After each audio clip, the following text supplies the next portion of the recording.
سورہ آل عمران کا 3 رکوع اور تیسرے پارے کا 11واں رکوع۔ ان الذین یکفرون بآیات اللہ، بے شک وہ لوگ جو اللہ کی آیتوں کا انکار کرتے ہیں، وَيَقْتُلُونَ النَّبِيِّينَ بِغَيْرِ حق، اور نبیوں کو ناحق شہید کرتے ہیں، وَيَقْتُلُونَ الَّذِينَ يَأْمُرُونَ بِالْقِسْطِ مِنَ النَّاسِ، اور انصاف کا حکم دینے والوں کو قتل کرتے ہیں، فَبَشِّرْهُمْ، تو اے محبوب آپ خوشخبری سنائیے انہیں، بعذاب علیم، دردناک عذاب کی۔ بنی اسرائیل نے کئی انبیاء کو شہید کیا، کیونکہ بنی اسرائیل میں ہزاروں انبیاء آئے، ہر شہر کے لیے، ہر قوم کے لیے الگ نبی ہوتے۔ ایک دفعہ تو ایسا ہوا کہ بنی اسرائیل نے صبح کے وقت ایک ساتھ کے اندر 43 انبیاء کو 43 انبیاء کو شہید کیا۔ 112 عابد کھڑے ہوئے اور انہوں نے انہیں کہا کہ تم نے بہت غلط کام کیا۔ انہوں نے نیکی کا حکم دیا، برائی سے منع کیا اور کہا کہ تم اللہ کی بارگاہ میں توبہ کرو۔ تو اسی روز شام کو انہوں نے 112 ان عابدوں کو بھی شہید کر دیا۔ اس آیت کریمہ میں سید عالم صلی اللہ علیہ وآلہ وسلم کے دور مبارک میں جو یہودی تھے، جو بنی اسرائیل تھے، جو توریت کو مانتے تھے، ان کا رد کیا گیا۔ گو کہ یہ حرکتیں تو ان کے آبا و اجداد نے کی تھیں، لیکن وہ اس بدترین فعل سے راضی تھے۔ آگے ارشاد فرمایا، اولئک الذین حبطت اعمالهم فی الدنیا والآخرہ، یہ ہیں وہ جن کے اعمال برباد ہو گئے دنیا اور آخرت میں، وما لهم من ناصرین، اور ان کا کوئی مددگار نہیں، کوئی انہیں اللہ کے عذاب سے بچانے والا نہیں۔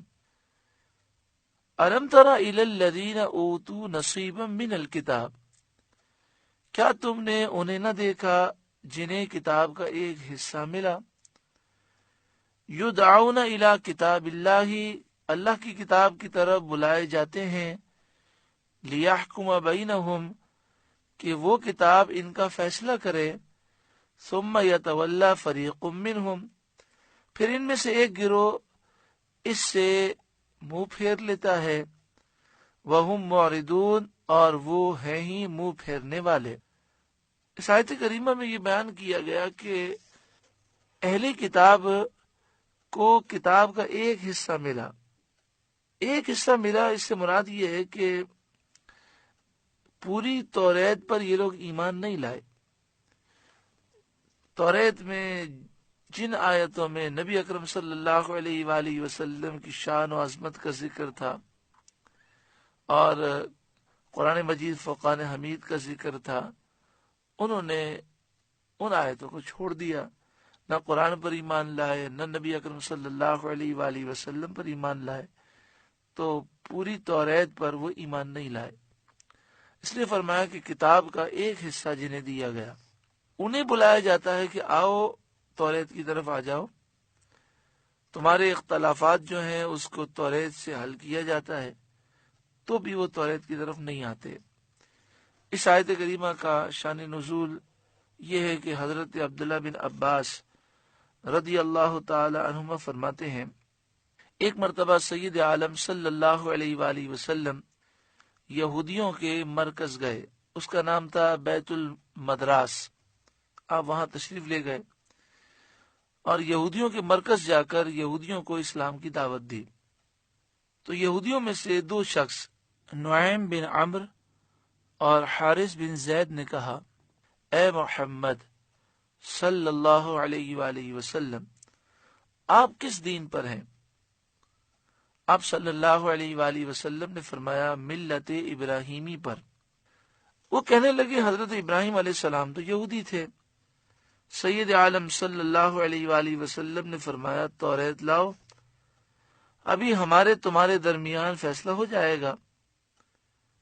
اس پر وہ نہ جمے اور منکر ہو گئے اور توریت لا کر فیصلہ کرنے پر بھی راضی نہ ہوئے، اس پر یہ آیت کریمہ نازل ہوئی۔ حضرت عبداللہ بن عباس سے ایک اور روایت ہے کہ خیبر کے یہودیوں میں سے ایک مرد نے ایک عورت کے ساتھ زنا کیا تھا، اور توریت میں ایسے گناہ کی سزا پتھر مار مار کر ہلاک کر دینا ہے، لیکن چونکہ یہ لوگ یہودیوں میں اونچے خاندان کے تھے، اس لیے انہوں نے ان کا سنسار کرنا گوارا نہ کیا، اور اس معاملے کو نبی اکرم صلی اللہ علیہ وآلہ وسلم کی خدمت میں لائے، اور ان کا خیال یہ تھا کہ نبی اکرم صلی اللہ علیہ وآلہ وسلم توریت کے حکم کی مخالفت کریں گے، چونکہ توریت میں سنسار کرنے کا حکم ہے تو آپ اس کے برعکس حکم دیں گے اور سنسار کرنے کا حکم نہ دیں گے۔ مگر نبی اکرم صلی اللہ علیہ وآلہ وسلم نے ان دونوں کے سنسار کرنے کا حکم دیا کہ پتھر مار مار کر ان کو ہلاک کر دیا جائے، کیونکہ نبی اکرم صلی اللہ علیہ وآلہ وسلم کی شریعت میں بھی یہی حکم ہے کہ جب شادی شدہ افراد یہ کام کریں تو ان کی یہی سزا ہے۔ اس پر یہودی غصے میں آ گئے، طیش میں آئے اور کہنے لگے کہ اس گناہ کی یہ سزا نہیں ہے، آپ نے ظلم کیا اور سخت سزا دے دی۔ حضور صلی اللہ علیہ وآلہ وسلم نے فرمایا توریت منگواؤ اور دیکھ لو، جو توریت میں لکھا ہے اسی کو مان لو۔ کہنے لگے یہ انصاف کی بات ہے، ٹھیک ہے ہم ایسا کر لیتے ہیں۔ توریت منگوائی گئی۔ عبداللہ بن سوریہ یہودیوں کا بہت بڑا عالم تھا، اس نے پڑھنا شروع کیا۔ جہاں آیت رجم آئی، یعنی جس میں یہ تھا کہ ایسے لوگوں کو پتھر مار مار کے ہلاک کر دیا جائے، تو عبداللہ بن سوریہ نے اس پر ہاتھ رکھ لیا اور اس کو چھوڑ دیا، آگے پیچھے کا اس نے پڑھ کے سنا دیا۔ حضرت عبداللہ بن سلام یہ بھی یہودیوں کے بہت بڑے عالم تھے لیکن ایمان لے آئے تھے۔ حضرت عبداللہ بن سلام رضی اللہ تعالیٰ عنہ نے اس کا ہاتھ ہٹا کر آیت پڑھ دی۔ یہودی ذلیل ہو گئے۔ وہ یہودی مرد و عورت جنہوں نے زنا کیا تھا حضور صلی اللہ علیہ وآلہ وسلم کے حکم سے سنسار کیے گئے۔ اس پر یہ آیت کریمہ نازل ہوئی۔ الم تر الی الذین اوتوا نصیبا من الکتاب، کیا تم نے انہیں نہ دیکھا جنہیں کتاب کا ایک حصہ ملا، یدعون الی کتاب اللہ، انہیں بلایا جاتا ہے اللہ کی کتاب کی طرف، لیحکم بینہم، تاکہ وہ کتاب ان کے درمیان فیصلہ کرے، ثم یتولی فریق منہم وہم معرضون، پھر ان میں سے ایک گروہ اس سے منہ پھیرتا ہے اس حال میں کہ وہ منہ پھیرنے والے ہی ہیں۔ سوال پیدا ہوتا ہے کہ یہ اس طرح کی حرکت کیوں کرتے ہیں؟ جب توریت میں یہ چیزیں موجود ہیں تو جاننے کے باوجود یہ انکار کرتے ہیں، لوگوں کو دھوکہ دیتے ہیں۔ کیا ان کا دل آخرت کے خوف سے لرزتا نہیں؟ تو آگے اس کی وجہ بیان کی گئی، کیونکہ جب تصور آخرت ختم ہو جائے یا تصور آخرت کا جو حقیقی تصور ہے وہ بگڑ جائے تو پھر انسان کو کسی گناہ کی پرواہ نہیں رہتی۔ ان کا تصور یہ تھا کہ ہم کچھ بھی کر لیں، ہم اللہ کے پیارے ہیں، اللہ کے محبوب ہیں، جنت صرف ہمارے لیے بنی ہے، ہم تو جنتی ہیں چاہے کچھ بھی کر لیں۔ اور دوسری بات یہ کہ یہ یہودی یہ عقیدہ رکھتے تھے کہ ہمارے علاوہ جتنے بھی لوگ ہیں ان کو جتنا بیوقوف بنایا جائے، جتنا ان سے جھوٹ بولا جائے اور جتنا ان کے ساتھ فراڈ کیا جائے، ہمیں اس پر اجر و ثواب ملے گا۔ جب سوچ ہی غلط ہو جائے تو پھر انسان ایسی ہی حرکتیں کرتا ہے۔ ذالک بأنہم قالوا لن تمسنا النار الا ایاما معدودات، یہ جرت انہیں اس لیے ہوئی کہ وہ کہتے ہیں ہرگز ہمیں آگ نہ چھوئے گی مگر گنتی کے دنوں، گنتی کے چند دن، یعنی ہم جہنم میں چند دن کے لیے جائیں گے، پھر اس کے بعد ہمارے مزے ہیں، اور چند دن کے لیے سب کو جانا ہے۔ وہ کہتے ہیں جتنے یہودی ہیں، جنت تو صرف یہودیوں کے لیے بنی ہے، جنت میں صرف یہودی جائیں گے، لیکن وہاں جانے سے پہلے جہنم میں چند دن جائیں گے اور چند دن جہنم میں رہ کر پھر جنت میں چلے جائیں گے۔ اور یہ چند دن بھی کیوں جائیں گے؟ اس لیے کہ ہمارے باپ داداؤں نے بچڑے کی پوجا کی تھی، اس لیے 40 دن یا 7 دن جہنم میں جلیں گے، پھر کچھ غم نہیں۔ لہذا ہم کچھ بھی کریں 40 دن کے لیے تو جانا ہی ہے، باقی آگے تو کوئی سزا ملنی نہیں ہے، اس لیے یہ ایسی جرت کرتے تھے۔ آج مسلمانوں میں جب تصور آخرت بگڑ گیا تو پھر گناہوں پر مسلمان جری ہو گیا۔ تصور آخرت تو یہ ہے کہ اللہ تعالیٰ کی رحمت ہے، انسان کو چاہیے کہ اللہ کی رحمت سے امید پختہ رکھے اور اللہ کے عذاب سے بھی اپنے دل میں ڈر محسوس کرے، اس بات پر عقیدہ رکھے کہ نبی اکرم صلی اللہ علیہ وآلہ وسلم کی شفاعت کے صدقے میں بے حساب گناہ گار جنت میں جائیں گے۔ اس طرح اللہ کی رحمت پر امید رکھے کہ حضور کی شفاعت کے صدقے میں مجھے جنت ملے گی، لیکن اس بات کا خوف بھی رکھے کہ یہ شفاعت تو اسے ملے گی جس کا خاتمہ ایمان پر ہوگا۔ اگر گناہوں کی وجہ سے میرا ایمان برباد ہو گیا تو پھر کیا ہوگا؟ جس کا ایمان برباد ہو گیا اور خاتمہ کفر پر ہوا وہ ہمیشہ جہنم میں جلتا رہے گا۔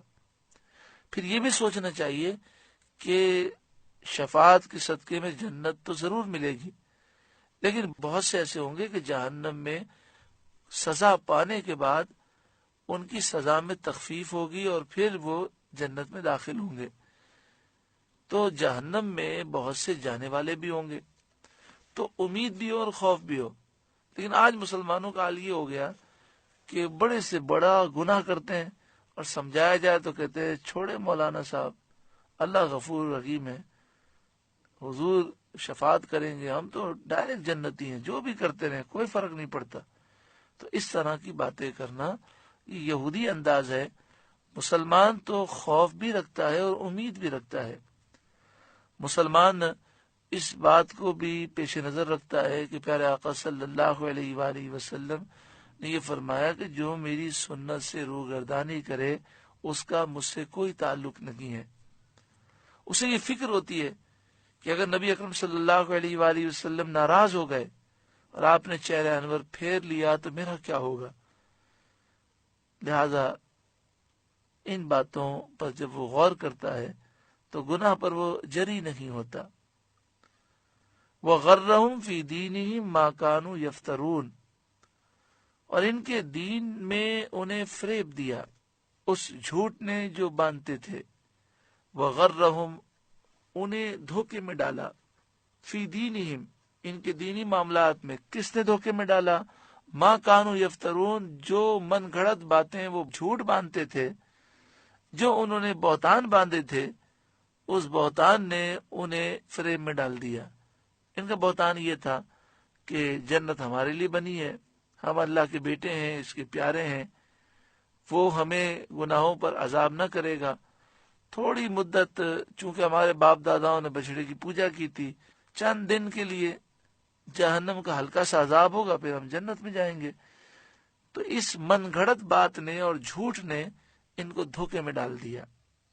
اللہ تعالی ہر مسلمان کو من گھڑت خیالات سے اور سوچوں سے، فکروں سے محفوظ فرمائے۔ فَكَيْفَ إِذَا جَمَعْنَاهُمْ لِيَوْمٍ لَا رَيْبَ فِيهِ، تو کیسی ہوگی، کیا حال ہوگا جب ہم انہیں اس دن کے لیے اکٹھا کریں گے جس میں کوئی شک نہیں۔ یہ تو باتیں کر رہے ہیں کہ جہنم کی آگ ہمیں چھوئے گی نہیں، چند دن کے لیے ہم جائیں گے بس، پھر جنت ہمارے لیے۔ لیکن جب قیامت کے میدان میں یہ جمع ہوں گے تو ان کا کیا حال ہوگا اور کیا معاملات ہوں گے۔ وَوُفِّيَتْ كُلُّ نَفْسٍ مَا كَسَبَتْ وَهُمْ لَا يُظْلَمُونَ، اور ہر جان کو اس کی کمائی کا پورا پورا بدلہ دیا جائے گا اور ان پر ظلم نہ ہوگا۔ اچھے اعمال کیے ہوں گے تو اچھا بدلہ ہے، برے اعمال کیے ہوں گے تو برا بدلہ ہے۔ اللہ کی رحمت بہت بڑی ہے، مگر اس کے عذاب سے بھی ڈرنا چاہیے۔ یوں سمجھیے کہ اگر کوئی شخص گناہ کرتا ہے تو وہ عذاب کا مستحق ہے. اگر اللہ تعالیٰ اسے معاف فرما دے تو وہ اس کا فضل ہے، وہ اس کا انعام ہے. قاعدہ تو یہی ہے کہ اچھے کام کا انجام اچھا ہے، برے کام کا انجام برا ہے. اگر برے کام کے باوجود بھی کرم ہو جائے تو وہ اس کا فضل ہے، وہ انعام ہے. دیکھیں دنیا کا قاعدہ یہ ہے کہ محنت کریں گے تو روزی ملے گی اور دنیاوی اعتبار سے ترقی کریں گے. لیکن دنیا میں ہم دیکھتے ہیں کہ بعض لوگ محنت نہیں کرتے پھر بھی دولت کے انبار لگ جاتے ہیں. تو اس کو دیکھ کر سب لوگ محنت تو نہیں چھوڑ دیتے، وہ کہتے ہیں وہ ٹھیک ہے، یہ تو اس پہ فضل ہو گیا. مگر قاعدہ تو یہی ہے کہ محنت کریں گے تو روزی ملے گی. حالانکہ اللہ تبارک و تعالی نے ہر ایک سے روزی کا وعدہ فرمایا ہے کہ جو نصیب میں روزی لکھی ہے وہ ضرور ملے گی. مگر جنت کا وعدہ ان سے کیا گیا کہ جو ایمان لائیں گے اور اچھے اعمال کریں گے. روزی کے معاملے میں کوئی یہ نہیں کہتا چونکہ اللہ تعالیٰ رزاق ہے، اس کی رحمت بہت بڑی ہے، میں گھر میں بیٹھا رہا پھر بھی روزی ملے گی، لہذا مجھے محنت کرنے کی کوئی ضرورت نہیں. کوئی نہیں کہے گا. لیکن جہاں جنت کی بات آئی تو فوراً کہیں گے اللہ تعالیٰ رحیم ہے، کریم ہے، میں کچھ بھی نہ کروں پھر بھی میں جنت میں چلا جاؤں گا. تو یہ سوچ قرآن مجید فرقان حمید کی سوچ کے مطابق نہیں ہے. قرآن جو ہمیں سوچ دے رہا ہے وہ یہ ہے وَوُفِّيَتْ كُلُّ نَفْسٍ مَا كَسَبَتْ، جس جان نے جو کمایا، اچھے اعمال کیے برے اعمال کیے، اس کا پورا پورا بدلہ دیا جائے گا. وَهُمْ لَا يُظْلَمُونَ، ان پر ظلم نہ ہوگا. قُلِ اللَّهُمَّ، اے محبوب آپ یوں عرض کریں اے اللہ مالک الملک، ملک کے مالک، تؤتی الملک من تشاء، تو جسے چاہتا ہے سلطنت دیتا ہے. وَتَنزِعُ الْمُلْكَ مِمَّن تَشَاءُ، اور جس سے چاہتا ہے سلطنت لے لیتا ہے. وَتُعِزُّ مَن تَشَاءُ، اور جسے چاہتا ہے تو عزت دیتا ہے. وَتُذِلُّ مَن تَشَاءُ، اور جسے چاہتا ہے ذلت دیتا ہے. بِيَدِكَ الْخَيْرُ، ساری بھلائی تیرے ہی دست قدرت میں ہے.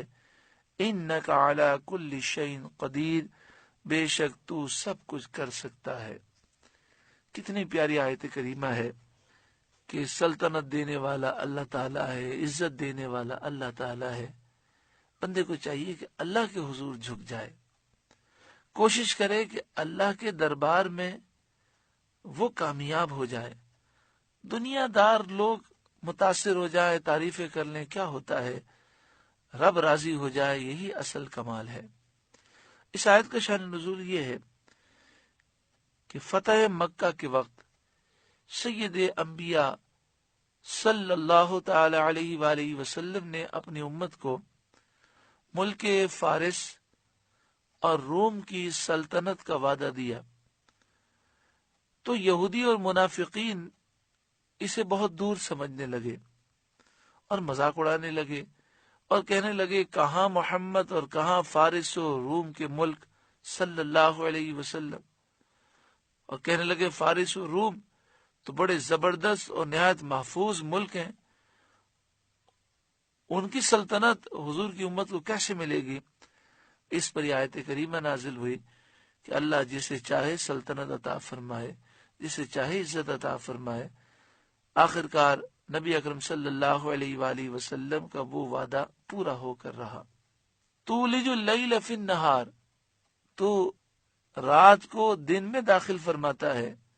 وتولج النہار فی اللیل، اور دن کو رات میں داخل فرماتا ہے.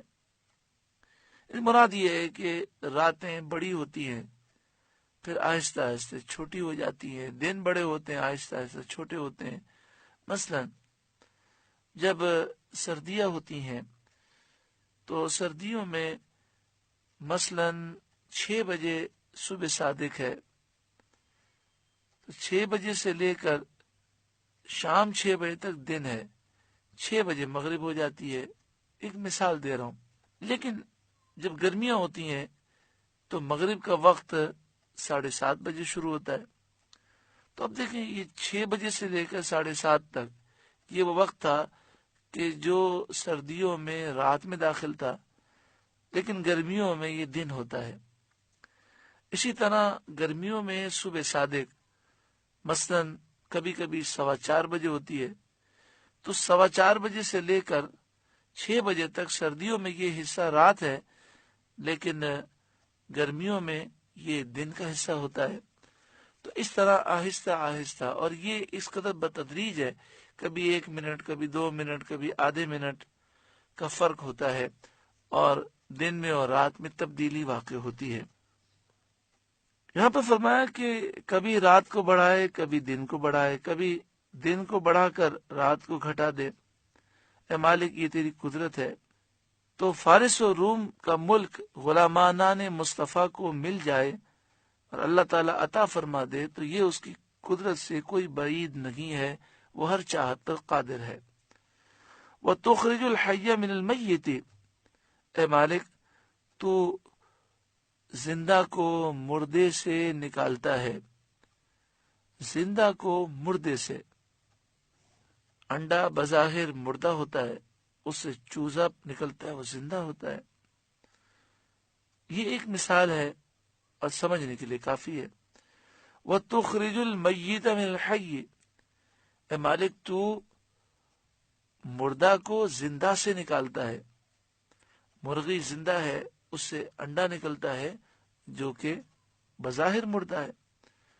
وَتَرْزُقُ مَن تَشَاءُ بِغَيْرِ حِسَاب، تو جسے چاہتا ہے بے حساب روزی دیتا ہے. لا يتخذ المؤمنون الكافرین اولیاء من دون المؤمنین، مسلمان کافروں کو اپنا دوست نہ بنا لیں مسلمانوں کے سوا. مسلمانوں کو چاہیے کہ مسلمانوں ہی کو دوست بنائیں، کافروں سے دوستی نہ کریں. اس آیت کریمہ کا شان نزول یہ ہے کہ حضرت عبادہ بن صامت رضی اللہ تعالیٰ عنہ نے غزوہ احزاب، غزوہ خندق کے موقع پر سید عالم صلی اللہ علیہ وآلہ وسلم سے عرض کیا کہ میرے ساتھ 500 یہودی ہیں جو میرے حلیف ہیں، اور وہ کہتے ہیں کہ ہم آپ کی خاطر اپنی جان دینے کو تیار ہیں. میری رائے ہے کہ میں دشمن کے مقابلے میں ان سے مدد حاصل کروں اور ان سے کہوں کہ مسلمانوں کے لشکر میں آئیں اور دشمن سے مقابلہ کریں. اس پر یہ آیت کریمہ نازل ہوئی اور فرمایا گیا کہ کافروں کو دوست اور مددگار نہ بناؤ. وَمَن يَفْعَلْ ذَلِكَ، اور جو ایسا کرے گا، فَلَيْسَ مِنَ اللَّهِ فِي شَيْءٍ، اسے اللہ سے کچھ تعلق نہ رہا. إِلَّا أَن تَتَّقُوا مِنْهُمْ تُقَاةً، مگر یہ کہ تم ان سے کچھ ڈرو.